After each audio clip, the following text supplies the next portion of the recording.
Welcome to the Great Birth Rebellion podcast. I'm your host, Dr. Melanie Jackson.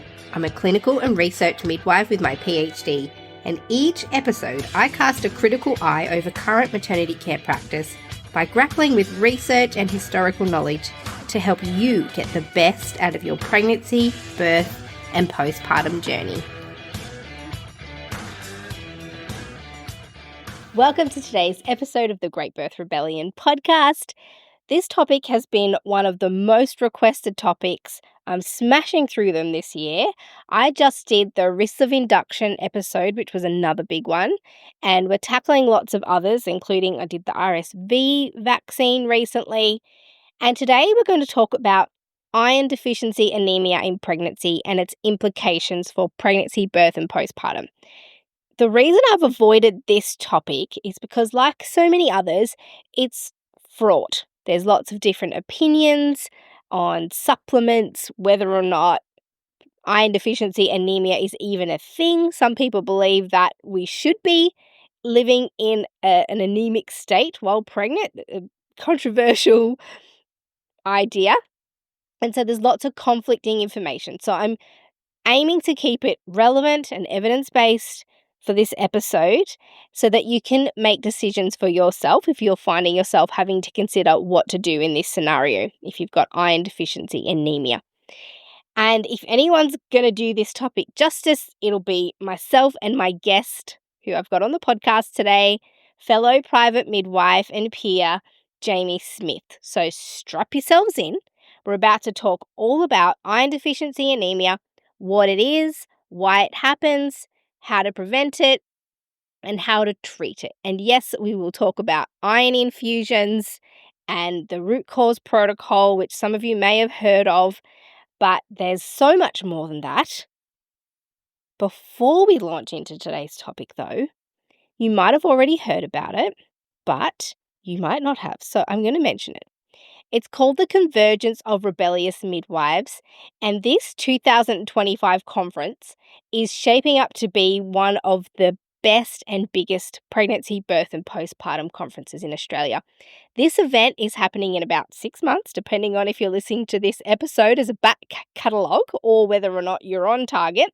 So in August 2025, but also every year, we have this Convergence of Rebellious Midwives, and already 450 people have bought tickets, and it's still 6 months away. And I know why all these people have booked tickets, because this conference is exceptional, all the way from its speakers to the venue to the experience, everything. I ran the first Convergence last year, and I paid so much attention to how well loved everyone felt. So when I built it, I wanted the people who came to feel that it was the best conference they'd ever been to, and many people told me that. But most of all, I wanted people who came to feel loved. So we ran the conference, and afterwards we surveyed the people who attended, and 100% of the people who responded to the survey said they would definitely come again. So for us, that was a 0% dissatisfaction score. So given the feedback from last year, this year we got a bigger venue. It's at the International Convention Centre in Sydney, Darling Harbour here in Australia. This allows us more space to not only increase the comfort level for people who come, but also just the overall experience. It's super luxurious. It's in a holiday destination. It just adds to the value of this conference. Now, we want people to come not only to feel like they've learnt something, but also to feel like they've had a mini holiday, had a break and shaken off the general pressure of their usual work and usual life. And so the whole conference is built around the question, how can we love everyone who comes? And I want to honour their time and the financial commitment that they made to coming to this event. And I only want to give you the best. If you're coming to the Convergence, I'm giving you my best. Now, the lineup of speakers is also a once-in-a-lifetime opportunity. Any one of these individual speakers that we have could keynote a conference and draw a crowd. But this year, we've got Ina May Gaskin. And if you Google Ina May Gaskin, it calls her the most famous midwife in the world. And she's gone above and beyond to create exceptional presentations for the conference. She is technically retired, but she's poured her time and energy into this. If you miss her this time, it's very possible that you won't have a chance to hear from Ina May Gaskin again. It's a once in a lifetime opportunity. So not only do we have Ina May, but we also have Hannah Dahlen, Hazel Keedle, Barshi Hazard, Pam Douglas, Athena Hammond, Sheena and Anna Byram from the UK, Rixa Fries from the US, Marina Weekend from Germany. I'll be there. Linnell Moran, Kate Levitt, Heidi Williams, and Sarah Smith. There's some others planned. I just can't list everything that's going on in this one little segment. Honestly, I could talk to you without end, but I want to invite you to join us at the Convergence of Rebellious Midwives. It's not just for midwives. You are all welcome. Everyone can benefit from what we're doing here. Tickets are on sale at melaniethemidwife.com. All of the details are in the show notes. Take advantage of the payment plan option. So when you go to purchase at the cart, you can divide your ticket payment over 4 payments. And it's an opportunity to meet me and for me to meet you in one of the most beautiful cities in the world, Sydney Darling Harbour. My guest, Jaimee, will be there too. She'll be there to greet you. So there are many reasons to come to the Convergence of Rebellious Midwives. I'll be there to meet you. Grab your tickets. The details are in the show notes. Righty-o. Let's get into this episode. Welcome to the podcast, Jaimee. Thanks for having me. It's great to be here again. Yes, Jaimee's been on before. That's right. So I invited Jaimee to the podcast today because we've been peers for a while now. Jaimee is the midwife's midwife, and she's a private midwife in Tasmania, and she's delved deep into this topic and the research in preparation for a class that she teaches to midwives about anemias in pregnancy, particularly iron deficiency anemia. So she's the perfect person to join me today, and I'll put the contact info for Jaimee in the show notes so that you can reach out to her if you're interested in her class or if you want to check out her other work at the Midwife's Midwife. So we'll get into it. So iron deficiency anemia in pregnancy, that's what we're talking about. So many women have this, and I personally as a midwife I offer screening to all of my clients for iron deficiency anemia, particularly because it's just so common. And so many women have been told to go on to supplements or get an iron infusion. But I just think there's so much more that could be done before you get to that point. Yeah. And I know, and Jaimee and I have spoken about this too. We actually have very different clinical ideas about some things, which is great and that was actually why I really wanted to invite Jaimee on, because I feel like she brings another perspective to the conversation. All right. So firstly, I want to just explain what iron deficiency anemia is, because we have to mention here there's lots of different types of anemia, and iron deficiency anemia is only one of them. It's the one we're talking about today. We can't really go broader than that. So this is completely isolated to iron deficiency anemia, which is one of the most common ones in pregnancy. But just know that if you've been struggling with anemia and nothing seems to be working, then consider the possibility that it's not iron deficiency or it's compounded by other issues. And so there might be a different management and treatment strategy to treating your particular brand of anemia. You can't just keep throwing iron supplements at everything and assume it's going to work.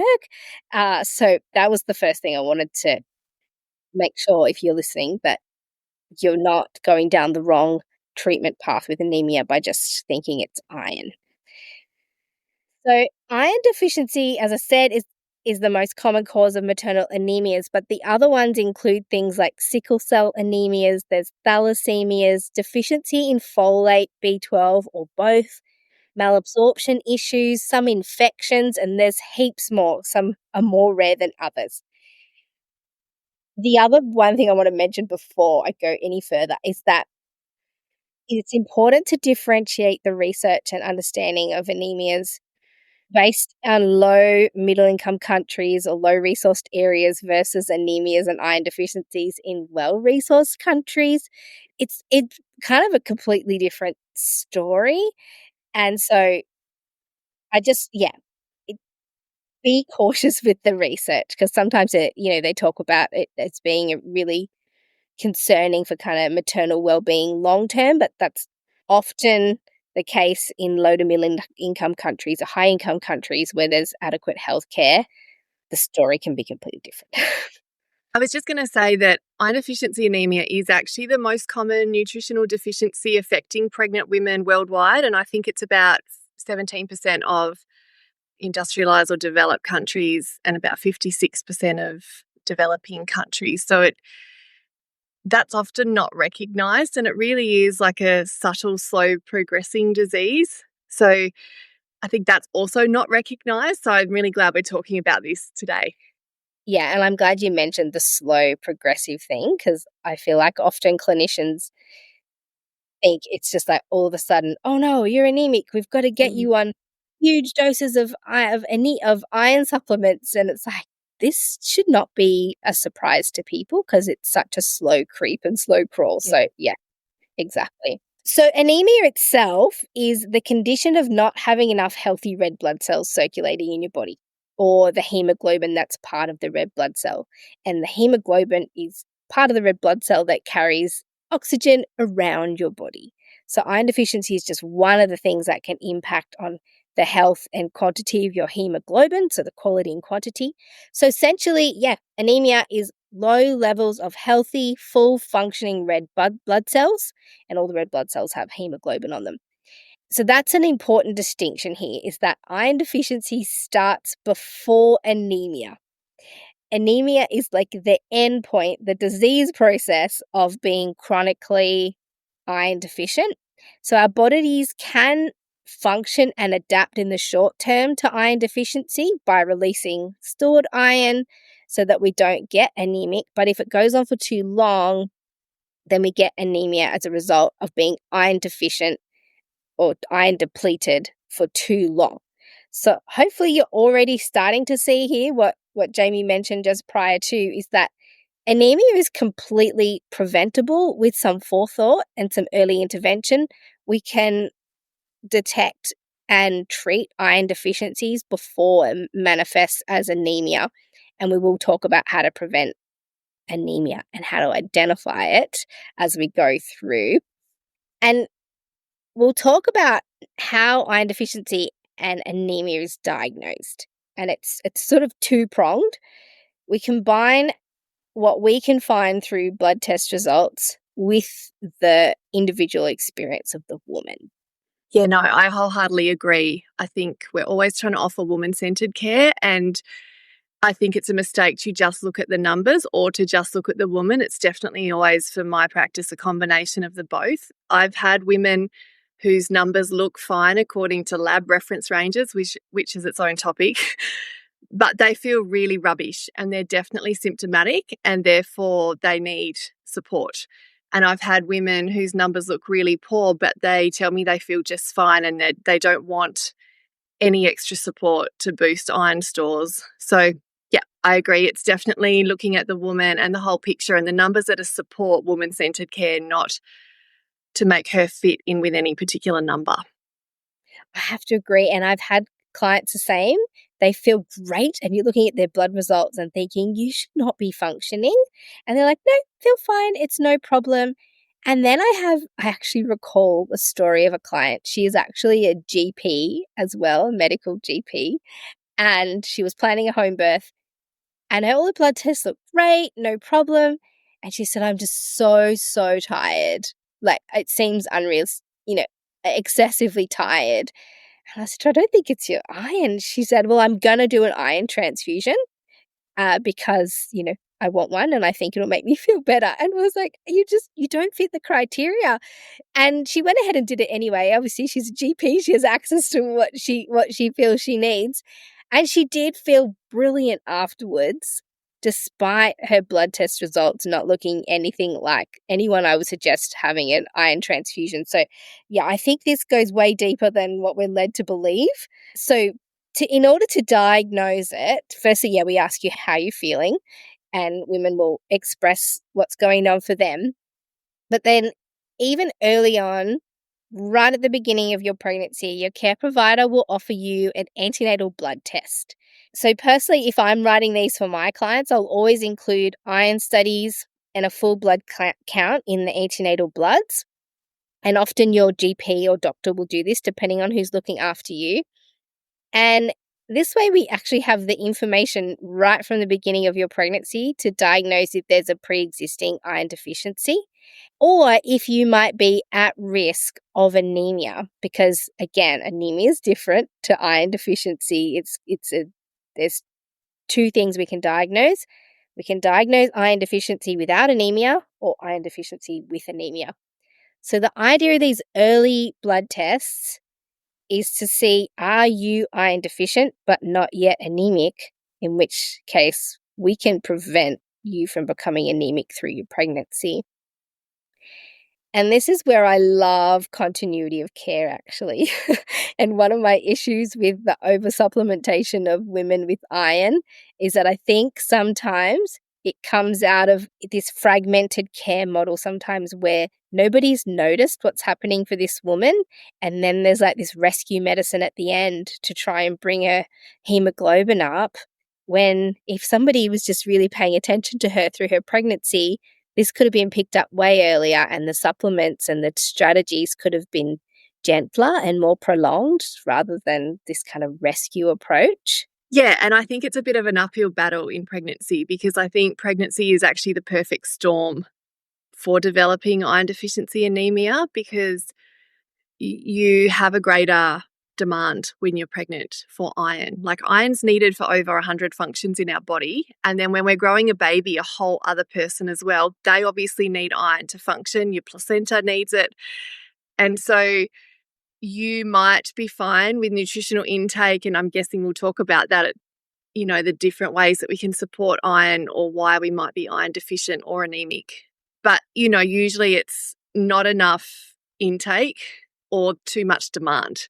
And I think pregnancy is the perfect example of a lot of demand. And so sometimes our normal adequate intake isn't enough in pregnancy. And if we leave it too late in pregnancy, I often find there's not the time or capacity to bring it up just with diet alone, sometimes not even with oral supplements alone. So yeah, I agree with you there, Mel. We probably agree actually on most things, but I've just probably had more involvement with iron infusions than your clients. Like a lot more of mine have had access to that. So yeah. That's I think where we differ. I feel like we're on the same path most of the way, and then there's this moment of divergence, which is actually completely fine because it's not about us, it's about our clientele and making sure they're getting the care they need. And so, Absolutely. Yeah. So then when we take your blood and we're trying to find out, are you iron deficient? Are you anemic? There's some things that we're particularly looking for when we're diagnosing iron deficiency. And, I don't want to talk about like mainstream system versus what we would do. But generally, the things that your clinician will look for are your hemoglobin levels. And this is measured in your full blood count. And this should be above 110 grams per litre. If you're in Australia and the UK, that's how we measure it. But if you're in the US, they might measure it as like 11 grams per decilitre rather than grams per litre. So if you're in America and you're thinking, whoa, 110, that converts to 11.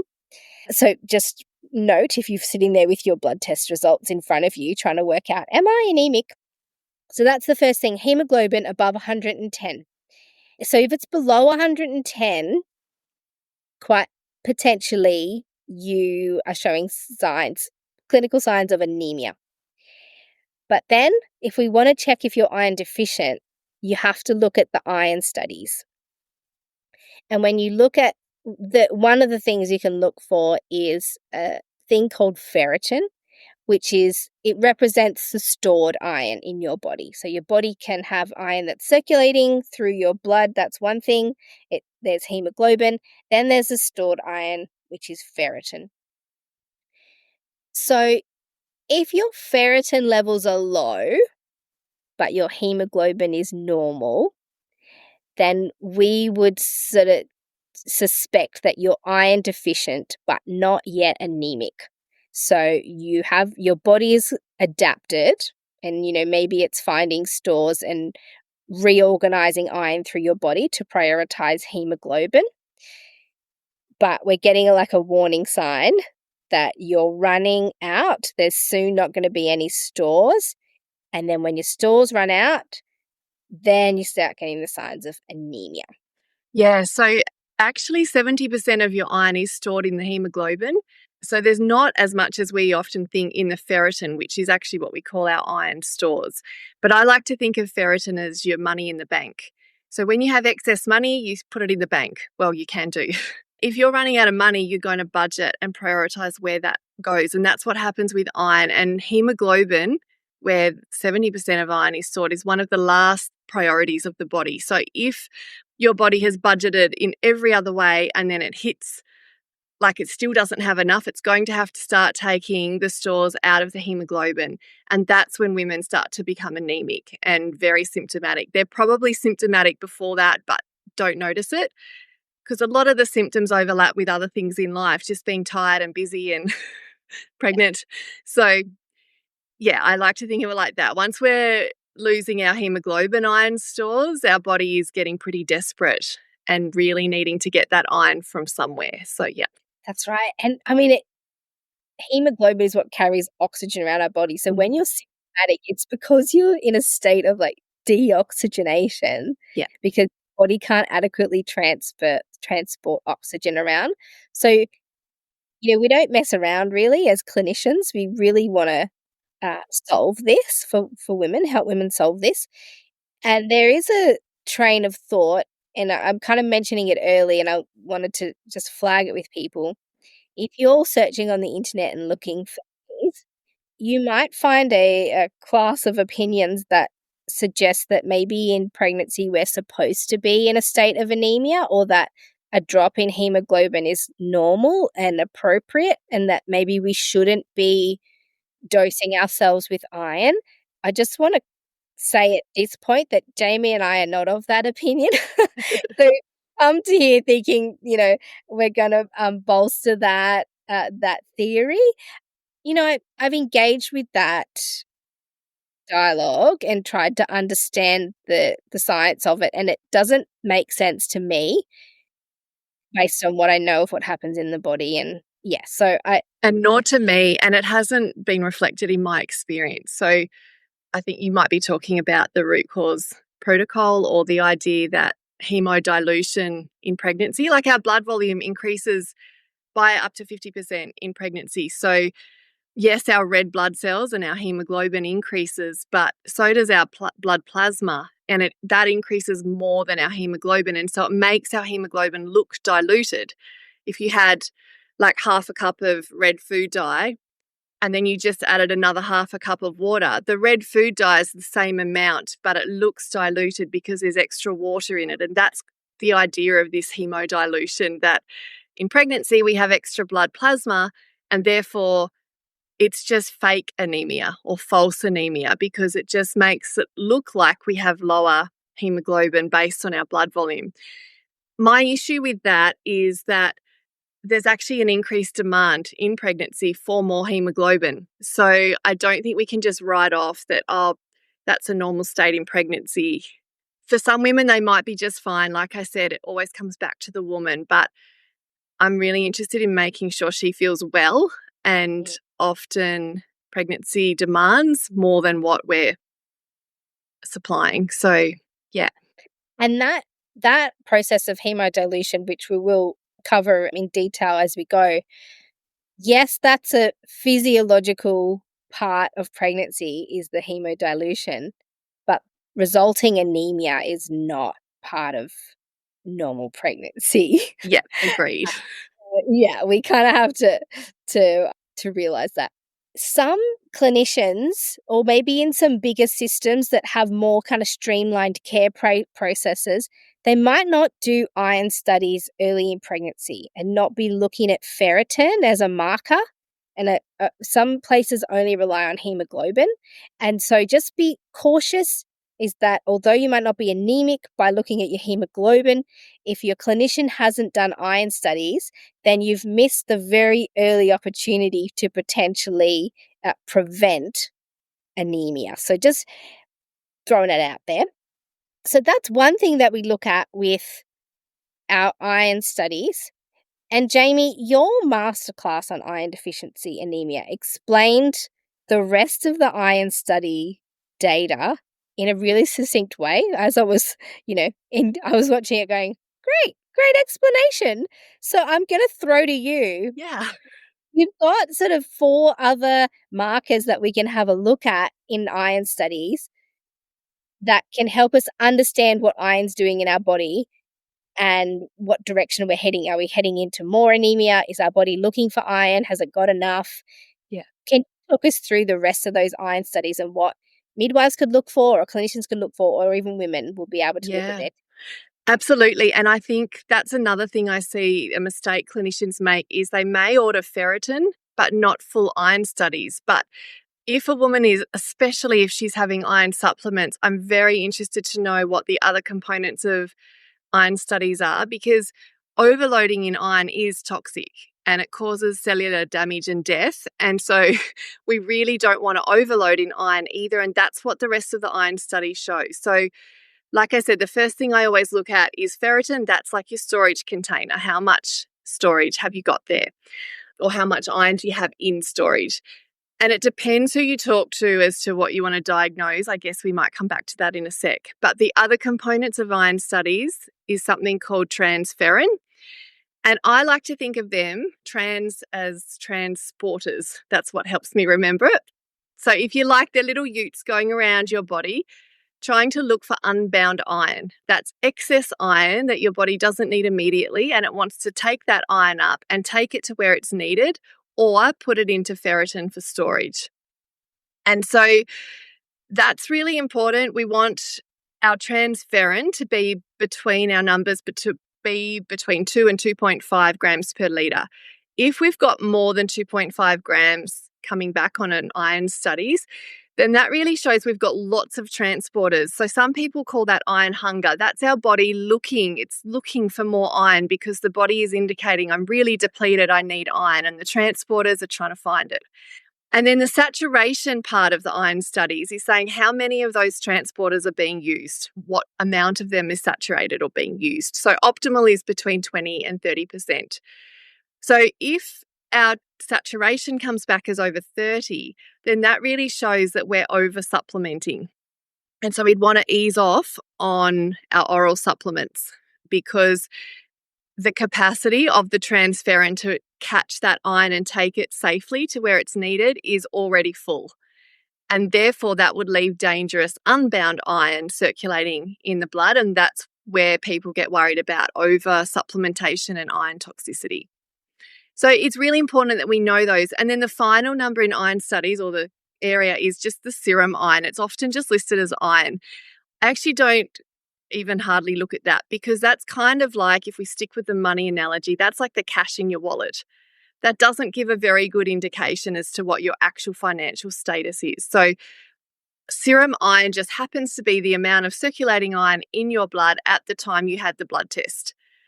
What's far more important is what's being moved into storage and how much. So that's just a sort of an extra little thing that I don't put much weight in. So yeah, that's your iron studies, and that's why it's really important to understand each of those. And I didn't used to understand them. As midwives, I didn't get taught this when I did my training. It's only when I went into private practice I thought, wow, I have a really big gap in my knowledge here. I want women to feel well, and so I want to understand this.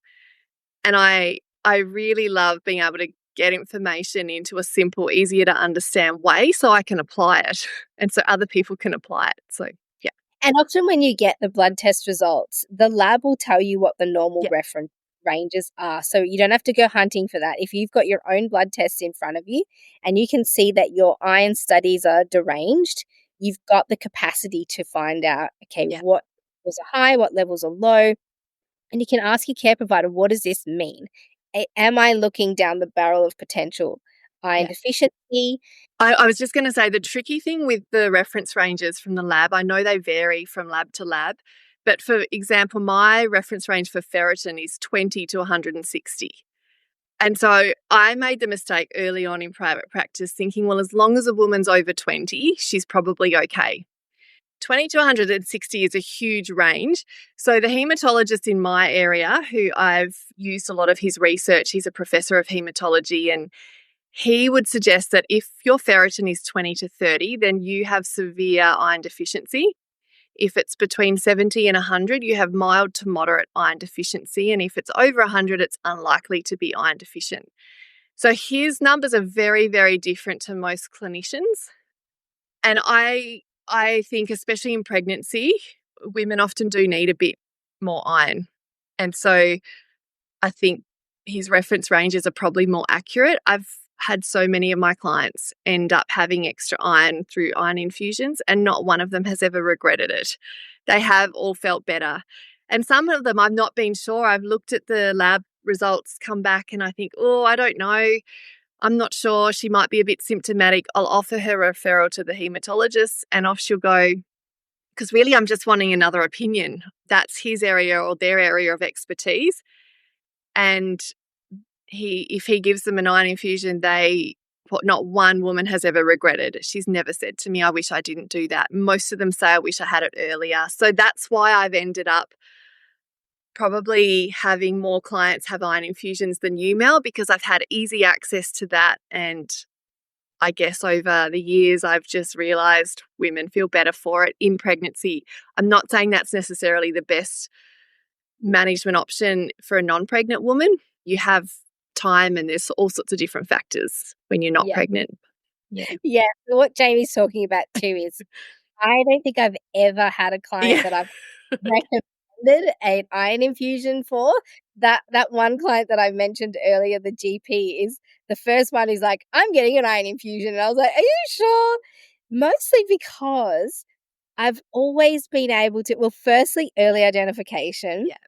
And then all of my clients have been able to get their levels up and improved with a particular oral supplement regime that I recommend. I'll talk about later.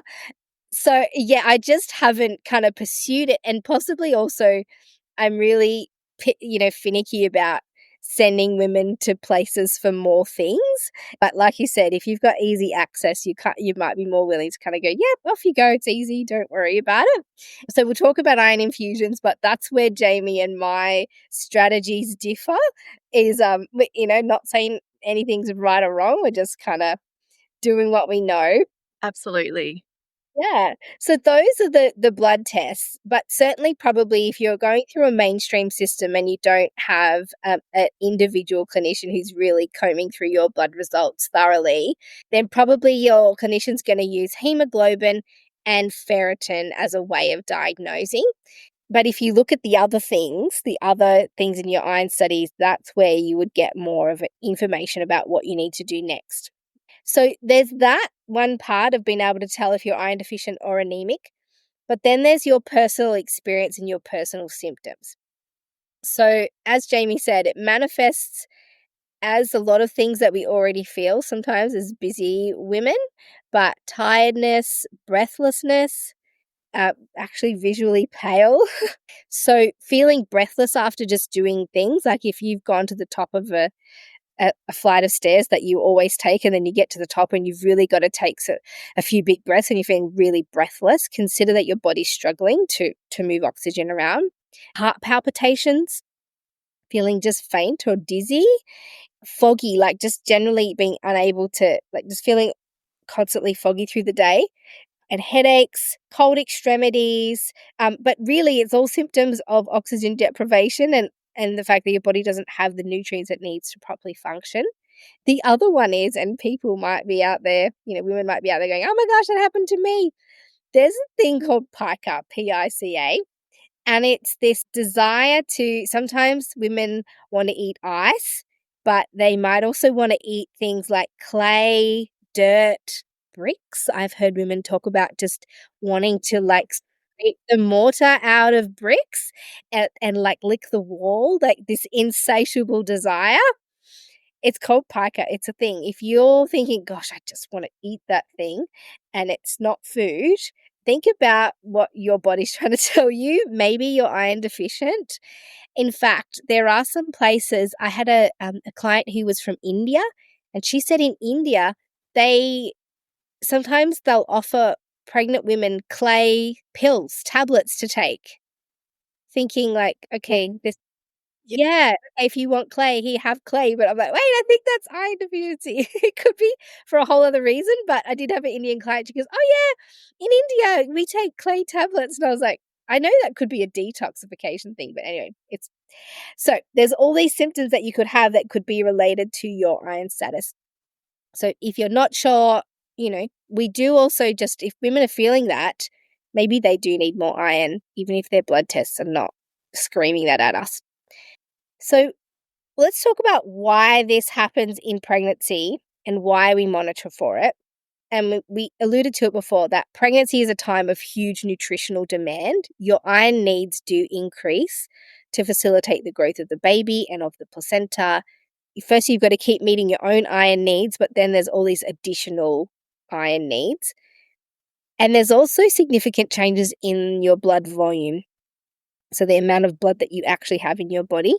And they've had a look to see what happens to blood volume, and it increases by the end. You've got 50% more blood than you had before. So in the first trimester, it's about 5% more. It's about 25% more in the second and 50% in the third trimester. So if you started pregnancy with 5 liters of blood, by the end, you've got 7.5 liters. And that's a huge change in a short period of time. It needs high inputs. And as Jaimee said before, there's this process of hemodilution where your blood gets diluted. There's less red blood cells and blood components per mil of blood. And what happens is your body increases the plasma, which, in our analogy is the water. And, red food dye, or think about colloidal, for example. If you've got a certain part, 1 part colloidal, and you add water, it keeps getting more and more diluted. And this is the physiological anemia of pregnancy, is the hemodilution. So hemodilution is normal, and your body can adapt to it gradually so long as it has all of the components it needs to, firstly, it could make new blood cells, but actually what they also find is that the red blood cells that you already have adapt and they become bigger and more efficient at doing their job of carrying oxygen around.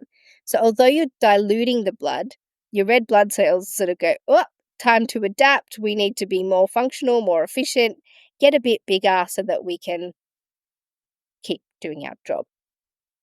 So yeah, think about that as the colloidal, extra plasma, extra water, your blood dilutes. That's completely normal, yes, but anemia is not normal.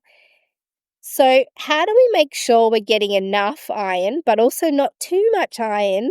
Because there is this thing called iron toxicity, because iron actually recycles in the body. So there's some nutrients that, B nutrients and vitamin C's, there's things that are water soluble and that actually also have, or fat soluble, but they have a mechanism for removal from the body if you have too much. The only mechanism that iron has for leaving your body is through blood loss.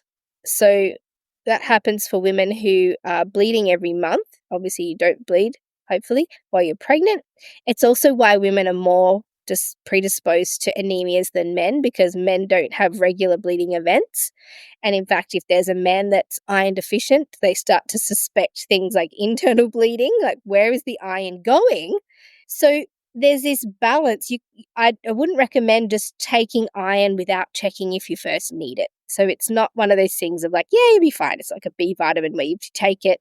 If you don't use it, your body just wheezes it out and off it goes. Iron is super different. So there is a possibility of overdosing on iron, which is damaging and toxic to our tissues.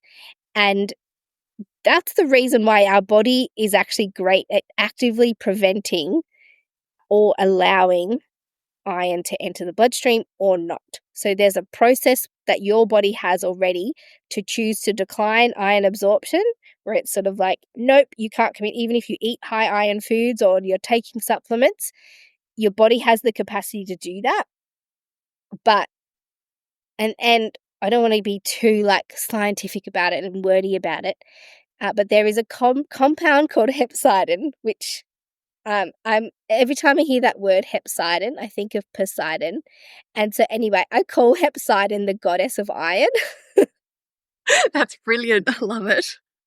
Hepcidin, goddess of iron. She controls who comes and who goes. And it's like, yeah, it's like Poseidon, but hepcidin. Yeah, that's brilliant. I love our analogies, Mel. We're going with red cordial and utes and goddesses. Yes. Brilliant. Like the queen, the boss, the goddess. Yeah. She kind of stands guard. And hepcidin decreases the level of iron. So the more hepcidin you have, the less absorption of iron you have. So she reduces dietary absorption and inhibits iron release from cellular storage. So if you've got some stored, but you've just had this huge dose of iron somehow, she'll stop iron from being released from your stores because we don't want that free floating iron just floating around our blood volume causing damage. So hepcidin is interested in keeping it either locked up or out of our bodies. Hepcidin production increases when iron levels rise above the normal range and therefore inhibits unnecessary absorption.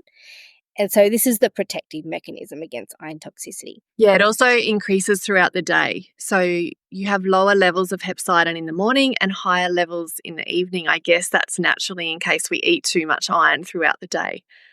Yes, that it can periodically stop us from absorbing too much. And this role of hepcidin, you might be like, why are you telling us about the goddess of iron? This will become important later as we start to discuss iron supplements. And it's our body's natural way of making sure that we don't overload on iron. And this is where my question is around iron infusions. Because it's hepcidin's really responsive to iron deficiency and iron overload. So it'll regulate it. So if you're iron deficient, your hepcidin will reduce, which means you've got more capacity to uptake iron from your diet or when you take oral supplements. But if you've overloaded, it won't allow that. So that's kind of a digestive barrier. So my question and my thoughts are, when we override that digestive barrier and that capacity of our body to prevent iron absorption, and we do direct IV, or you can also do injectable intramuscular iron, what are we doing to our body's natural capacity to like resist it? And have we forced iron into a bloodstream that didn't want it or need it in the first place? For someone who's really depleted in iron or really iron deficient or anemic, it can be very slow to be able to get iron into stores orally because of hepcidin. And we actually only absorb a very small amount of iron out of iron supplements. And so, yeah, an iron infusion bypasses that and speeds up the process, which is why I think it's valuable in pregnancy. If a woman's really depleted and symptomatic, it's a fast way to boost her iron stores and give her the iron she and her baby need. So the only time we will actually store iron is if we have excess iron in our blood. And so it's a very delicate dance trying to do it orally because, yeah, hepcidin will jump in and try and prevent us having too much excess. So therefore the process is slow. And sometimes, especially in pregnancy, we don't have the time to boost our iron slowly. And therefore, that's probably why there is a place for iron infusions at times.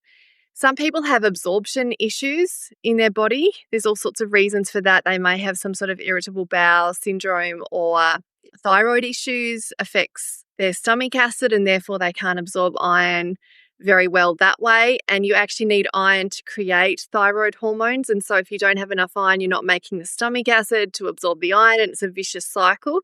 So some people just can't win with the oral supplements and therefore I think that's the place for iron infusions. my first route is always go as natural and as close to biology and physiology as possible. So I don't jump to iron infusions straight away. I suppose my take is I'm grateful they're there when we need them for certain seasons in life. But I agree. I think we are probably doing something, it's quite an intervention. But some people do seem to need that because other systems in their body are out of whack, or they're just healing from other things and they just can't get what they need orally or through their diet. And particularly if women find themselves kind of like, oh my gosh, nobody really thoroughly checked, and here I am Yeah. Yeah. now needing it. And when Jaimee says like it's slow to recover, we're probably talking, I mean, from experience, if I've recognized that a woman needs iron supplementation, I notice a change in her bloods. I wouldn't check any sooner than like 2 weeks. And that's only if she's getting close to the end of her pregnancy. Probably ideally, I'd check again in 4 weeks to see what impact the supplementation has been having. You should see a difference within 4 weeks if anything's gonna happen. Mhm. You'll start to see things creep, but it's not like going from, if your hemoglobin was 100, all of a sudden in 4 weeks it's gonna be 120. It might be 104 in 4 weeks, and then it might be 110.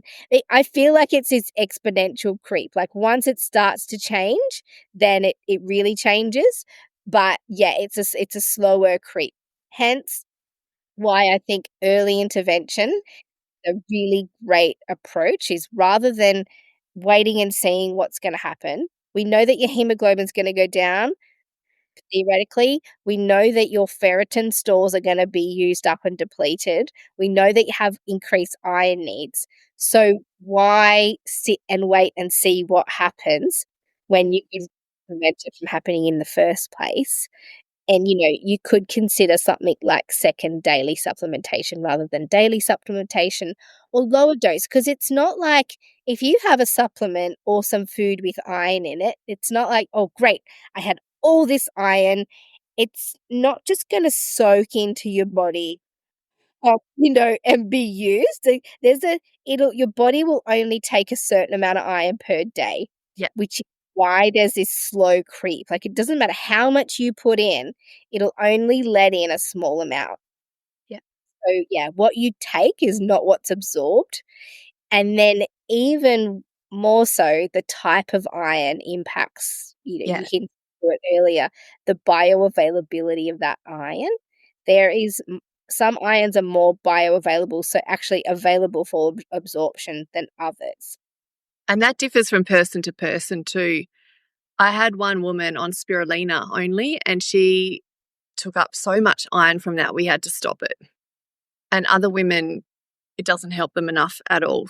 So each person, like what works for me might not be what works for you either. And that's really worth remembering and understanding. It's a bit of Yes. trial and error. Yeah. It is, and it also depends on what your dietary needs are. So, for people who are vegetarian or vegan or pescatarian, who are having less red meats, which is a really valuable source of iron, you can definitely still get iron from other sources, but you have to be conscious about it.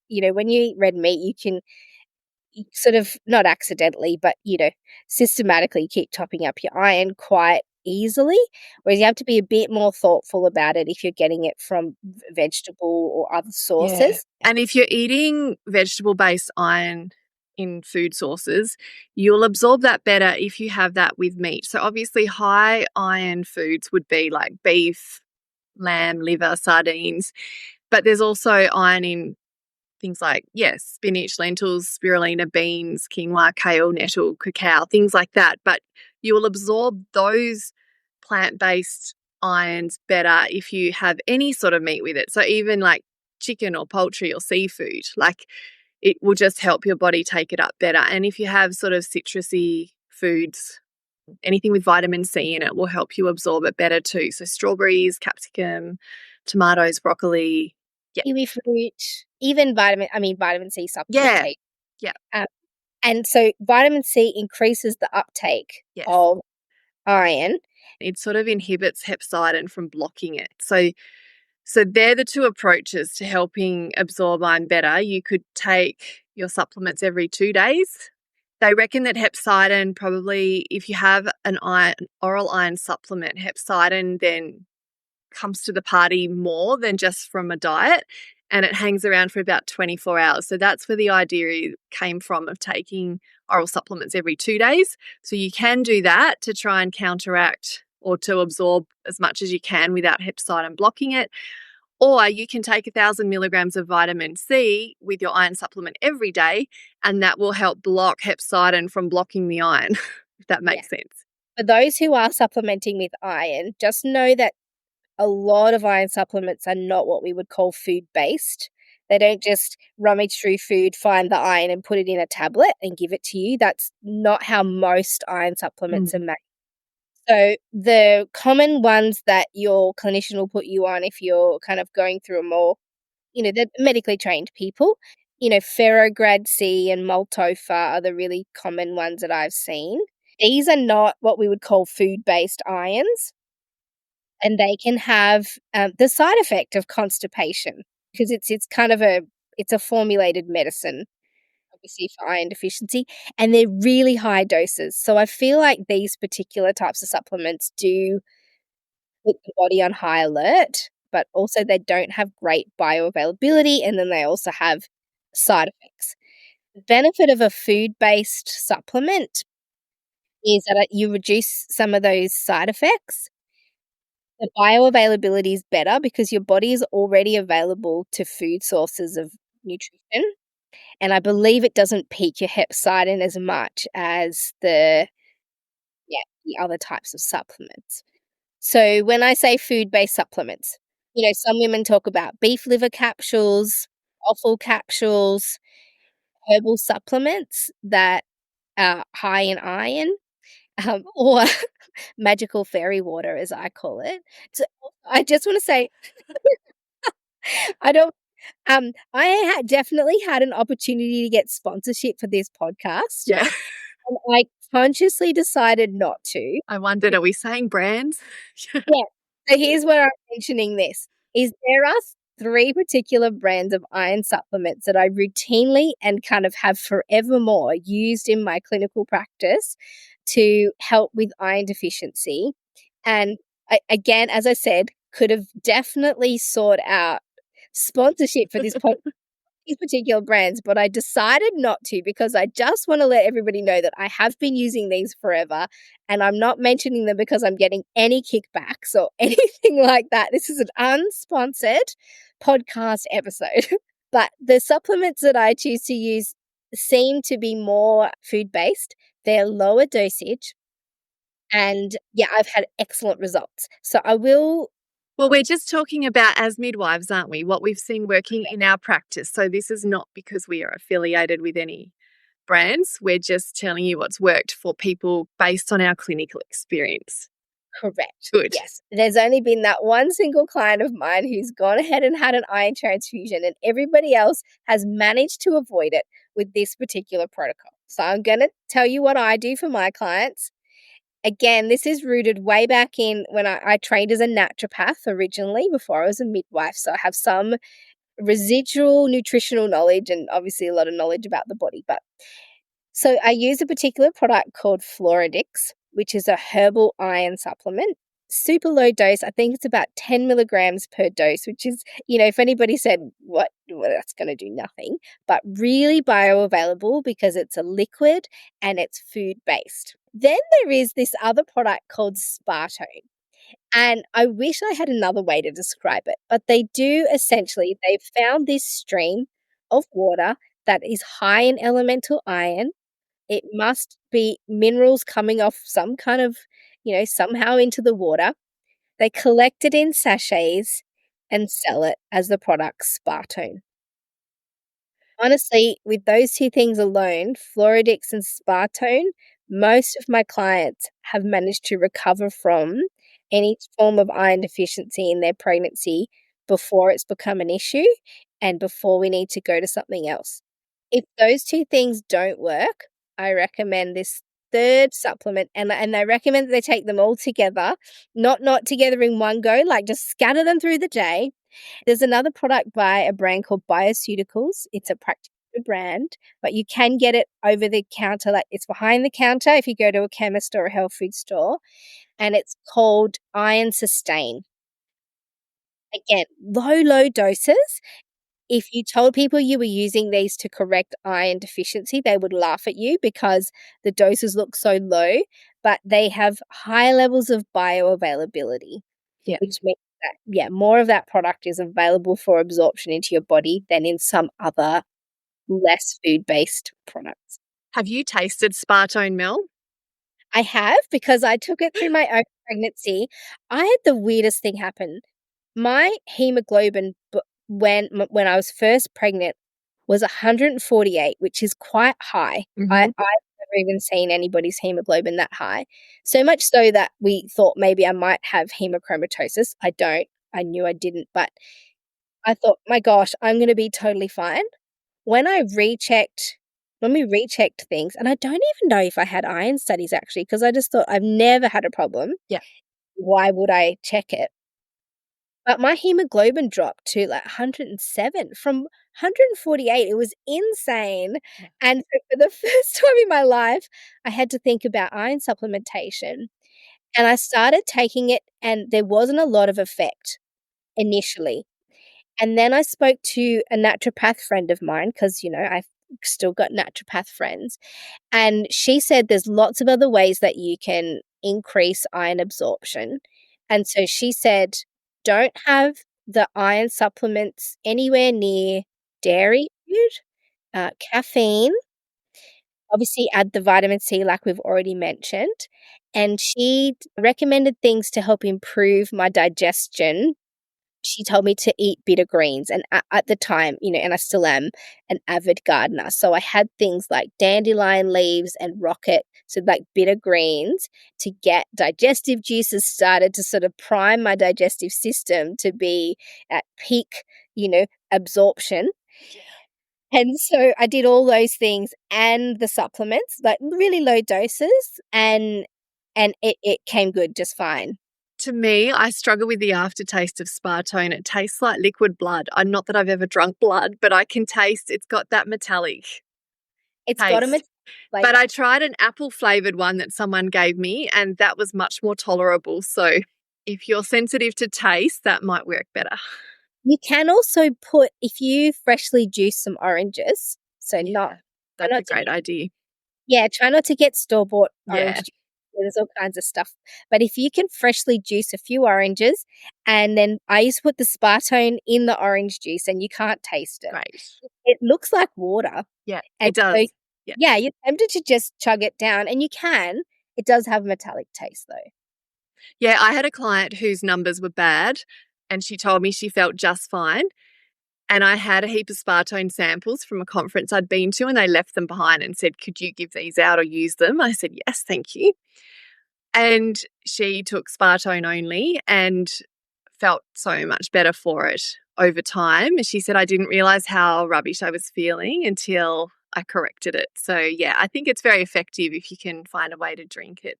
The other food based supplements I really love is Ancestral Nutrition. They have one called Primal Energy, and it's full of organ meats, which is really our original superfood, and most of us are not eating organs anymore, and that's probably why many of us are iron deficient, if not anemic. Foraged is another company that do a beautiful food-based supplement. It used to just be as like a little shot, and it has organ meat in it as well, but now it's in a capsule as well. So I love those two as well. So I think it's good to start with food-based options and whole foods and looking at Yeah. that holistic approach. Sometimes though, like you had happen, Mel, like you thought you were just fine, and then you check at another point in pregnancy and you really dropped or crashed. Sometimes women need something else. That's right. And so those food-based ones, typically, yeah, I wouldn't even suggest rechecking until 3 or 4 weeks after. Yeah. You're not checking for complete cure. No. You're just checking for, are we heading in the Heading in the right right direction. Yeah. yeah. Are these supplements going to do what we need them to do, or, like, do we need to do something different? And actually, I had another client who her and her son were on Moltofa, the more Mm. sort of pharmaceutical iron recommendation, She was on it for 3 years, as was her son, who was only little. He wasn't even at school yet, and both still really struggled to get their iron levels up, and they were still constantly anemic. And I said to her, "Well, you've tried it for 3 years. How would you like to try something else?" And she's like, "Oh, I'm open to it." I mean, she's like, "I'm on it, but it's not doing anything." Mm. I put her on the Floridix, Spartone, and Bioceuticals combination. Within weeks, she was like, "I feel amazing." She put her son on it too. He wasn't on the iron sustain, just the 2 liquid Yeah. irons at that point. And we checked it, and you could just see their bodies, like, soaking it up, Yeah. like summer rain. And she was so angry at her Yeah. GP for not offering her something different. And she was so inspired that she actually went off and studied naturopathy in the end. Wow. "I can't believe this has happened.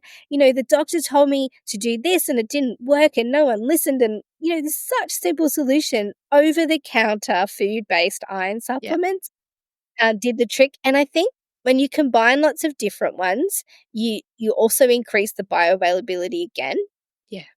all the options. And actually, you mentioned it earlier too. Hepcidin is lowest in the morning. So aim for iron Yes. supplementation in the morning. But then also not just, like, loading it all. If you can scatter it through the early part of the day and kind of drip feed it, you might actually increase the absorption than putting a whole bunch in at one time. Absolutely. And that's what I always say to my clients too. And so it really depends if you're talking about heme supplements or non-heme. Most oral supplements are non-heme, so they're more of a plant-based supplement, but they're bound up with all these other things like Ferrograd C, which is one that most people have probably heard of, is very commonly prescribed by GPs, like Multifer. But it's ferrous sulfate. Like it's probably you only absorb between 1 and 15%. So it has a big number on the front. So there's elemental iron and the chemical compound. On the front of your iron bottles, it'll have a big number. Like Ferrograd C says 325 milligrams of ferrous sulfate. So you think, wow, I'm taking in a lot of iron, but actually that's not the number to look for. You want to look on the back of your supplement and it has the elemental iron. So Ferrograd C, the elemental iron's 105. If you're only going to absorb 1 to 15% of that, you're only actually absorbing 1 to 16 milligrams of iron. And that's why women have all sorts of gastrointestinal issues or it just doesn't work very well. And because that's a non-heme iron, that's going to be blocked by all sorts of things like not just tea and coffee and calcium, but magnesium, turmeric, whole grain, soy, nut, legumes, fibers, pretty much anything that you might eat at breakfast time. And you're needing to have it 1 to 4 hours away from all those things that will block its absorption. So it's really problematic. You can see why people don't actually get very much iron from some of these mainstream oral supplements. Which is why I just think the food-based Yeah. iron is such a hack because your body's used to Yeah. just receiving that kind of nutrition. The opposite to non-heme would be a heme oral supplement, and they're animal-based or meat type supplements. So they're still considered an oral supplement, but their absorption's way higher, like at least 35% up. And you don't have to have all the cofactors like the vitamin C. You don't have to avoid any meals, like you can have it with your meals. So I really love that. My favorite brand is 3 Arrows Simply Heme. Once again, I have no association with any company, but I just find that works. It's hard to get in Australia, so I also use a lot of the ones that you have said already for women that are on oral supplements and sometimes a combination. And also, I think one thing that deters women from choosing the food-based supplements is they are more expensive, Yeah. but they're way better quality, and I do believe you're gonna get better results. The chemist ones are cheaper, but they're not as effective, and they're the ones that have the On the side effects. side Yeah. effects. So, yes, they're just acknowledging that some people are like, I can't spend 100. Yeah, that's right. And that's actually some of the reason some of my women have chosen, or my clients have chosen an iron infusion because it actually has worked out more economical for them in terms of what they're spending. Well, let's talk about iron infusions because a lot of women are being offered it now. When I first started in private practice, it was really quite unusual to have an iron infusion, and now it feels like they're just doling them out to women all the time. Women often get offered it, and it's usually closer to the birth where they're like, "Oh no, we need to get your hemoglobin up before the birth Mhm. because they're thinking of you, when you lose blood through the labor Yeah. and birth process, that, that's gonna impact you afterwards. But, I mean, iron is super important all the way through your pregnancy. I Yeah. feel like missed as well. It's like, it's not just this rescue mission at the end of your pregnancy to just get this hemoglobin number on your blood test results so that you can stay in the home birth program or stay in the birth center or feel really good after the birth. It's actually like, how do we have sustained wellness all the way through our Yeah. pregnancy? But yes, so an iron infusion, it's IV, so intravenous through your vein. They will insert a cannula and you get it directly, you know, IV. And there is also intramuscular I've seen used. It's not as common anymore. They're a little bit sore because they go into your muscle. So they still actually take some time to work because your body still has to go through that process of soaking it all up, storing it away, converting it into hemoglobin. There's a lot of processes. So even then, it's not kind of the quick fix. So yeah, they give you a single dose and you don't have to have any supplements after that. So that's some women like that. They're like, put it in and off I go. I don't have to think about daily supplementation. It's all there. But you still need to wait about 2 weeks to feel the full effect and to actually see that change on your blood test. So it's not like I'll have my iron infusion yesterday and then today I'm all good.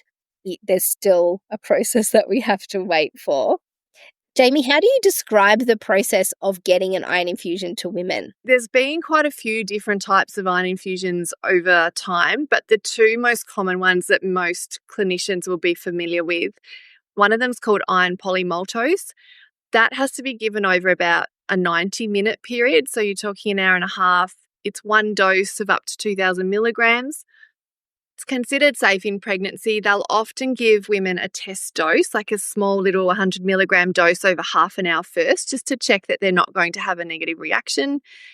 And they'll often give women now antihistamines or low dose steroids before they have the iron infusion, just to reduce their potential reaction to it or any negative side effects. So that, when I started in midwifery practice 10 years ago, was certainly the main ones we were doing in hospitals. Yeah. But there's another one now. Its common name is Ferinject, or it's the ferric carboxymaltose, and that's a quick iron infusion. It's given over 15 minutes, and it's also considered safe in pregnancy. Both iron infusions, based on the research that I've looked into, is considered to be better tolerated than oral, or more effective, obviously, that at quickly raising ferritin and hemoglobin than oral supplements. And this Ferinject is also considered more effective than the polymaltose that's over a longer period of time. So it really rapidly restores iron. And the research that the haematologist in my area has done and published shows that much better outcomes for mums and bubs when they do have their iron stores boosted. And I think with all iron infusions, women usually sit for about half an hour afterwards just to once again check for any reaction. So some of the side effects from iron infusions, like a common side effect, which is considered 1 in 10 women might experience these, would be like headaches, some dizziness, maybe some high blood pressure temporarily, bit of flushing, nausea, or sometimes a site reaction where the drip went in.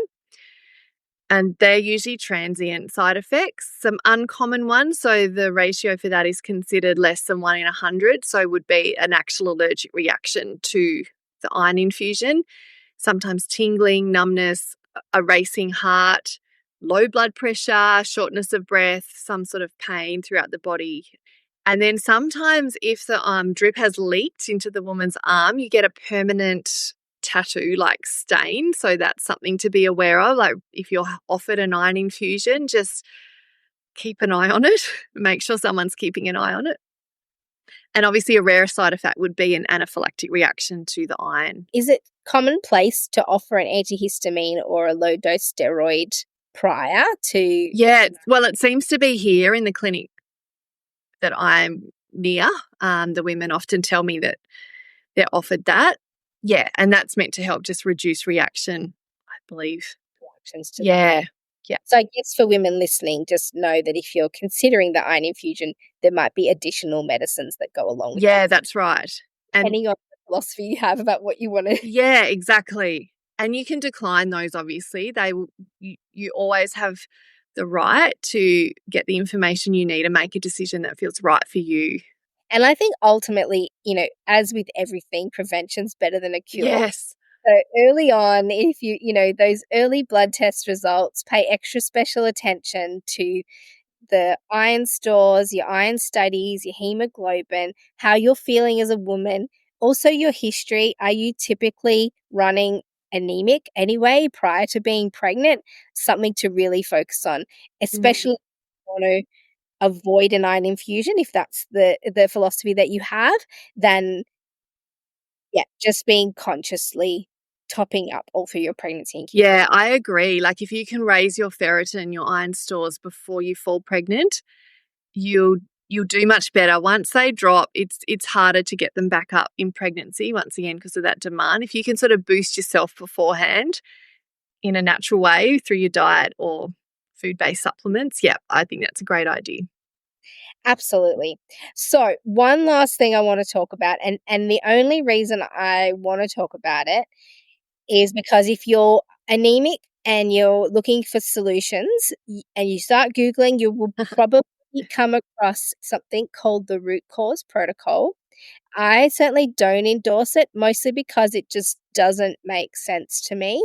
From a naturopathic perspective, I have multiple health degrees.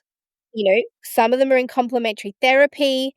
There's a lot of, research and work that I've done in anatomy and physiology, nutrition, nursing, midwifery. I feel like I have the capacity to understand a lot of things, but I really tried. I really tried to understand the root cause protocol. I went through their website. They do have a course which I did not purchase, but I just couldn't make sense of how they were trying to explain it.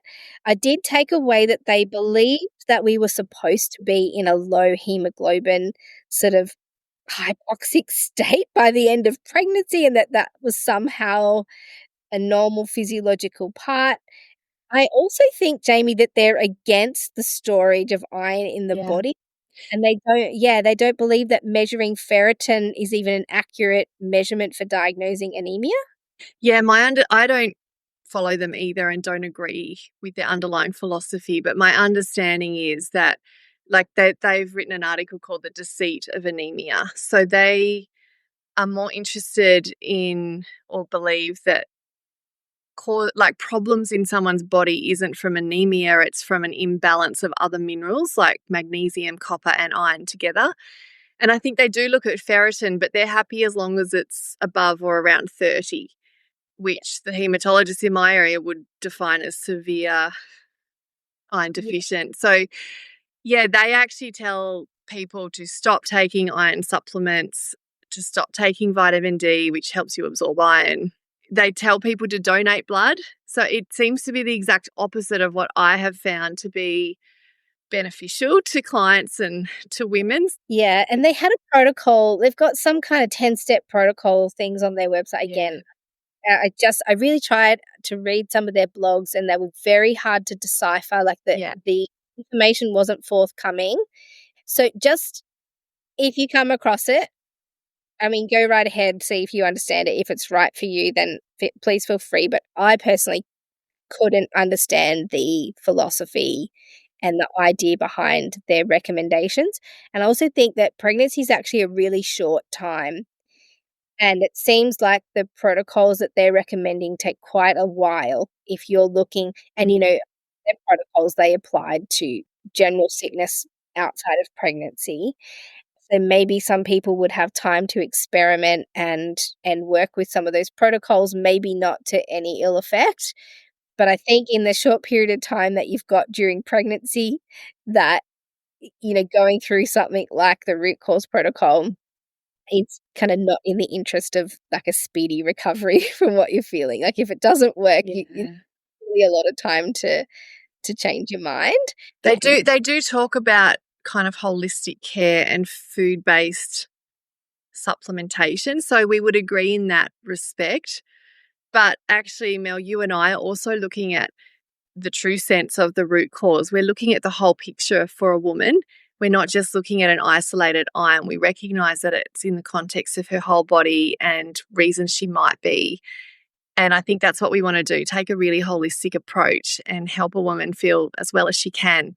Because if she goes into her postpartum feeling boosted, she's much less likely, research shows she's much less likely to have postnatal depletion or postnatal depression, which makes sense. Like if you are anemic, you feel pretty ordinary. So we want to give women and help them to have really good starts to their postpartum.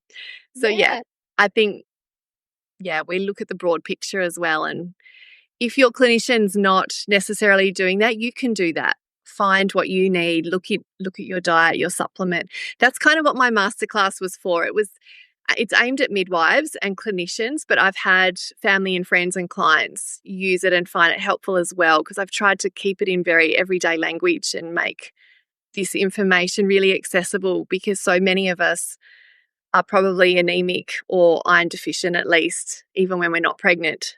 It was a great class. I really enjoyed it as well. And I think too, if you feel like you don't have access to a clinician who can really pay attention to, if you're not feeling great in your pregnancy and maybe you're in a fragmented care model where you don't really have a lot of time with your practitioner, or you see somebody different every time, or you say, I want to check my iron, and they say you don't need to check your iron, we've already checked it.